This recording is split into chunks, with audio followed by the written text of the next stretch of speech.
2차 조선의 정치 운영과 공론 정치에 대해서 살펴보도록 하겠습니다. 오늘은 조선시대 정치 운영의 변화 과정을 탐구해보고 공론을 앞세운 분당 정치의 장단점에 대해서 탐구해보도록 할게요. 자, 먼저 탐구활동 1번부터 보겠습니다. 신진사대부가 분화하는 과정과 훈구살인파의 특징을 정리해보자 이렇게 되어 있는데, 우리 신진사대부는 고려 말의 정치 세력이었죠. 이 신진사대부가 고려 말에 개혁을 추진하는데, 새로운 나라를 건국해서 개혁을 추진하자고 했던 사람들은 혁명파가 되고요. 기존의 고려 내에서 개혁을 추진하자고 했던 사람들은 온건파가 돼요. 그런데 역사에서 고려는 없어지고 새로운 나라인 조선이 건국됐잖아요. 그래서 이 혁명파들이 이제 권력을 잡게 되는데, 이 혁명파들 중에서 조선 초에 세조의 즉위 과정에서 공을 세운 세력이 있어요. 우리 지난 시간에 살펴봤지만 세조는 계유정난이라고 하는 이 난을 일으켜가지고 자기 조카였던 단종을 몰아내고 정권을 잡게 되는 거잖아요. 그래서 세조의 즉위 과정에서 공을 세운 세력을 빈칸 1번 훈구파라고 합니다. 훈구파. 빈칸 1번 훈구파고, 그 다음에 신진사대부는 조선 건국에 반대를 했잖아요. 그래서 이 사람들은 조선 건국에 참여하지 않고 향촌에서 학문 연구와 교육에 힘을 썼거든요. 그래서 이런 사람들이 뭐라고 하냐면 살인파라고 합니다. 근데 이 살인파가 언제 중앙정계에 진출하게 되냐면, 그 세조의 손자였던 성종 있죠, 성종. 성종이 이제 어린 나이에 왕이 됐었는데, 아무래도 훈구파의 입김이 너무 세다 보니까 이 훈구파들을 견제할 세력이 필요하겠다라고 해서 성종 때 김종직을 비롯한 살인들이 중앙정계에 진출하게 됩니다. 그러면서 훈구와 살인 간에 정치적으로 갈등이 일어나게 되는데, 이 과정에서 발생한 사건이 바로 사화라고 하는 거예요. 사화에서 훈구파도 화를 당하기도 했지만 대부분 살인파들이 화를 많이 당해서 중앙정계에서 쫓겨나서 다시 향촌으로 내려가게 되는데, 이때 살인파들은 향촌 장악을 위해서 서원이나 향약으로 자신들의 정치적 기반을 늘려나가기 시작합니다. 그래서 서원과 향약에 대한 내용은 조금 이따가 다시 한번 살펴보기로 하고, 이 서원과 향약을 통해서 살인파들이 계속해서 향촌에서 자기들의 어떤 권력을 유지하고 있었기 때문에 선조대가 되면 훈구파는 더 이상 없어요. 그래서 살인들이 다시 중앙정계에서 살인과 살인 간의 대립이 발생하게 되고, 그때 일어난 것이 바로 붕당정치라고 하는 거예요. 자, 여기까지 흐름을 살펴봤고요. 질문 1번에 보면 살인의 특징에 대해서 선생님이 빈칸 학습지를 만들어 놨는데, 우리 교과서 60쪽에 있는 내용으로 만든 거고요. 하나하나씩 우리가 해봅시다. 자, 먼저 동그라미 1번.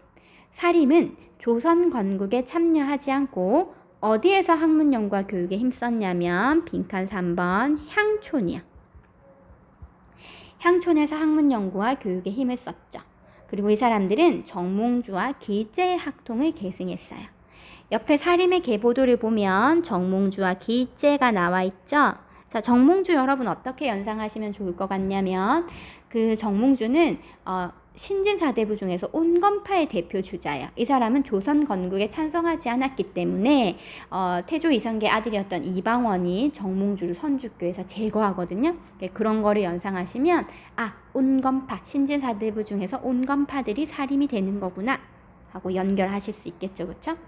그리고 이 사람들은 중소지주적인 경제 기반을 가지고 있고 도덕과 의리를 바탕으로 한 왕도 정치를 강조했습니다. 왕도 정치. 그리고 언론 활동을 중시하면서 국왕과 대신의 잘못을 적극 비판하거든요. 성종 때 중앙정계에 살인들이 대거 진출할 때 이 언론 활동을 중시하기 때문에 어떤 관직에 주로 진출하냐면, 우리 지난 시간에도 살펴봤어요. 언론 활동을 담당했던 정치기구. 선생님이 집에 들어가는 현관문을 연상하라고 했죠. 현관문, 사헌부, 사관원, 홍문관, 이렇게 해서 3사를 중심으로 해가지고 중앙정계에 대거 진출을 하게 됩니다. 그리고 이 사람들은 향촌 자치를 주장하고 성리학 이외의 사상을 배척해요. 그래서 조선 후기에 이 살인들이 이제 권력이 강해지면서 성리학적 질서가 확산되는 모습을 보여줍니다. 성리학적 질서라고 하는 것은 의리와 명분을 중요하게 생각하고 또 그러면서 장자 상속의 분위기, 여성의 지위가 낮아지는 그런 모습들을 보여지게 됩니다. 자, 여기까지 살인의 특징 1번부터 6번까지 정리해봤고 선생님이 참고로 홍구파도 실어놨죠? 홍구파는 중앙집권 체제 강화와 부국 강병에 힘을 썼습니다. 그리고 질문 2번 성종 때 훈구 세력을 견제하기 위해서 등용한 세력. 선생님이 성종 때 사림이 등용된다고 했죠? 대표적인 인물은 김종직이고요. 김종직을 필두로 한 사림이 중앙 정치 무대에 본격적으로 진출하게 되면서 훈구와 사림이 대립하는 과정에서 사화가 발생하게 됩니다. 자, 질문 3번. 지방 양반들이 사족 중심의 향촌 질서를 유지하기 위해 활용했던 기구나 제도는 무엇인가요? 우리 교과서 77쪽에 있는 내용인데 77쪽에 있는 내용 선생님 여기 미리 앞에 땡겨와서 학습지에다가 실어봤어요. 아무래도 사림들이 향촌에서 사족 중심의 향촌 질서를 유지하기 위해서 노력했을 것이기 때문에 그런 기구나 제도를 알아두면 좋을 것 같아서요. 자, 빈칸 10번. 사족으로 구성되어 있고 수령을 보좌하고 향리를 감찰한다고 되어 있네요. 이거 지난 1차 시에서 우리 살펴봤었어요. 수령을 보좌하고 향리를 감찰하기 위해서 지방의 사족이 중심이 돼가지고 구성했던 거 유향소죠. 머무를 유, 향촌, 향, 장소소. 지방에 머물었던 사족들이 중심이 돼가지고 만들었던 거죠. 그래서 이거랑 대비되는 게 서울에 있었다 그래서 경제소. 그래서 향촌과 서울의 연락망을 담당했던 경제소라는 거 같이 알아두시면 되겠고요. 그 다음 빈칸 11번. 향안에 이름이 올라있는 지방 양반들의 총회. 자, 여기 이미 힌트가 있죠? 향안에 이름이 올라와 있는 지방 양반들의 총회. 향회라고 합니다. 그 다음 지방사족의 여론을 모으고 학문적 기반을 마련했대요. 사족의 권위를 강화하고 전학 후묘의 형식으로 만들어진 장소, 이거 서원입니다. 서원은 우리 세계 유네스코 문화유산으로 지정되기도 했는데요. 서원에 가보시면 서원의 구조가 전학 후묘로 되어 있어요. 전자가 앞전자거든요. 앞쪽에는 학 공부를 할 수 있는 강당이 있고 뒤쪽에는 묘, 유교적인 업적이 있는 선현들에게 제사를 지낼 수 있는 사당이 있습니다. 그래서 우리 서원은 전학 후묘의 구조로 구성이 되어 있어요. 서원. 그 다음 주민들이 지켜야 할 자치 규약 이런 거 뭐라고 하냐면 향약이라고 해요. 향약.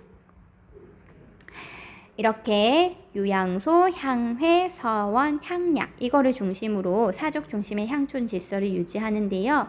특히 이 서원과 향약을 사림들이 이제 서원과 향약을 이용해서 향촌에서 자기들의 어떤 세력을 키워나갔기 때문에 서원과 향약을 꼭 기억해 두시면 좋겠습니다. 자, 뒤쪽으로 넘어갈게요. 자, 탐구활동 2번은 사화가 발생한 원인과 발생 순서를 정리해보자 라고 했습니다. 우리 아까 사화가 뭐라고 했냐면 훈구파와 살인파가 대립하면서 훈구와 살인이 대립하면서 사화가 발생하게 된다라고 했죠. 그래서 이 사화는 총 4차례가 발생하게 돼요. 빈칸 14번 무오사화, 빈칸 15번 갑자사화, 빈칸 17번 기묘사화, 빈칸 18번 을사사화. 앞글자만 따면 무, 갑, 기, 을 이렇게 4차례의 사화가 발생하는데요. 우리 바뀐 개정 교육과정에서는 그 한국사 내용이 정근대사 내용이 대폭 축소되면서 훈구와 사림 간의 사화가 발생했다. 이 정도만 교과서에 기술되어 있는데 사실 한국사 능력 검정 시험이나 공무원 시험에서는 이 사화의 발생 원인, 발생 순서를 까다롭게 물어보고 있거든요. 그래서 선생님이 교과서에 없는 내용이지만 심화해가지고 실어놨습니다. 자, 먼저 무호사화를 볼게요. 무오사화는 김종직이 쓴 조의제문이 문제가 돼서 발생한 사화인데, 자, 조의제문이 뭐냐 하면 의제라고 하는 사람이 죽었는데 이 죽은 의제에게 조의를 표하면서 지은 글이에요. 그럼 이게 왜 문제가 됐냐? 의제라고 하는 인물은 여러분 초안지 알죠? 초안지에 보면 이제 항우와 유방이 나오잖아요. 특히 항우가 초패왕이 되는데 원래 이 초나라에 의제라고 하는 왕이 있었어요. 근데 이 의제를 이제 항우가 제거를 하고 자기가 권력을 잡게 되거든요. 그래서 이 항우를 누구에 빗댔냐면 계유정난으로 정권을 잡았던 세조한테 빗댄 거예요. 그리고 이 의제를 단종에 빗댄 거죠. 그러면서 세조의 권력 찬탈을 비판하는 그런 내용이라고 생각했기 때문에 훈구 세력이 김종직의 조의제문을 문제 삼아서 사림을 향촌으로 쫓아내게 됩니다. 그리고 갑자사화는 연산군의 생모였던 중전 윤씨가 질투가 심하다는 이유로 폐비가 돼요. 그래서 자기 어머니를 폐비로 만들고 사야까지 이제 내려가지고 죽게 만든 그런 신하들이 찾아내가지고 일으켰던 게 갑자사화예요. 그래서 이 갑자사화에는 살인뿐만 아니라 훈구 세력이 함께 연산군에 의해서 제거가 됐거든요. 그래서 두 차례의 사화를 거치면서 연산군은 폐위가 되고 중종 반정을 통해서 중종이 왕이 오르게 되죠. 근데 중종도 역시나 자기를 왕으로 만들어줬던 반정 공신들의 입김이 너무 셌기 때문에 이 사람들을 견제하기 위해서 사림에 등용하게 되는데, 이때 등용된 사림이 누구냐면 조광조라고 하는 인물이에요. 조광조 여러분 많이 들어보셨죠? 조광조는 등용되어서 여러 가지 개혁을 실시하게 되는데, 그 개혁 중에서 훈구파의 심기를 건드리는 개혁이 있었어요. 그게 뭐냐 하면 위훈삭제라고 하는 것이었어요. 위훈이 뭐냐면 거짓된 공훈이라고 하는 뜻이거든요. 훈구파 중에 거짓된 공으로 특혜를 받는 사람이 있다. 이 사람들의 공훈을 삭제해야 된다. 라고 조광조가 주장을 했기 때문에 이 훈구파들이 조광조에게 반역을 꾀했다라고 하는 모함을 해가지고 사약을 받게 만들었던 그런 사건이 바로 기묘사화입니다. 그리고 일사사화는 외적 간의 권력 다툼이 일어나면서 사림이 피해를 봤던 사건이에요. 이렇게 네 차례의 무오사화, 갑자사화, 기묘사화, 을사사화가 있었는데, 이 사화를 겪으면서 이 사림들이 이제 중앙정계에서 쫓겨나서 이제 향촌으로 많이 내려가게 됐단 말이에요. 그런데 이 사림들이 네 차례의 사화를 겪고도 나중에 선조 때가 되면 다시 중앙정계로 대거 진출해가지고 정치 주도권을 장악하게 돼요. 그 정치 주도권을 장악할 수 있었던 이유가 뭐냐면 아까 우리가 살펴봤던 것처럼 사림들은 향촌에서 서원과 향약을 기반으로 꾸준히 세력을 확대하였기 때문에 나중에 선조 때에 정권을 잡을 수 있었던 것이죠. 자, 이까지 우리가 훈구와 사림이 대립하면서 일어났던 사화에 대해서 살펴봤습니다.